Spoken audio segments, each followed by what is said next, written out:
ආයුබෝවන්. අද මං කතා කරන්නේ අපි නිවසේදී හා පාසලේදී පොදුවේ පරිහරණය කරන දේවල් ගැනයි.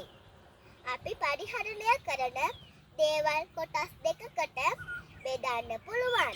ඒ තමයි පෞද්ගලිකව පරිහරණය කරන දේවල් සහ පොදුවේ පරිහරණය කරන දේවල්.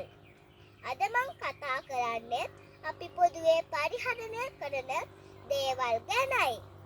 පොදුවේ පරිහරණය කරන දේවල් යනු අන් අය සමග පොදුවේ භාවිතා කරන භාණ්ඩ හා උපකරණ පොදුවේ පරිහරණය කරන දේ ලෙස හඳුන්වයි.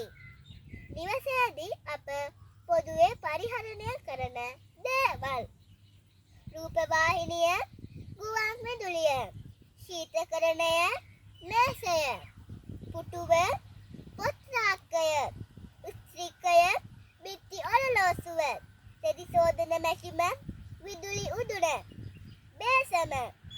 පාසලේදී අපි පොදුවේ පරිහරණය කරන ස්ථාන හා දේවල්: ස්ථාන: ක්‍රීඩා පිටිය, බැසිකලිය, පුස්තකාලය, ජලකරාම, ආපන ශාලාව, සංගීත කාමරය, විද්‍යාගාරය.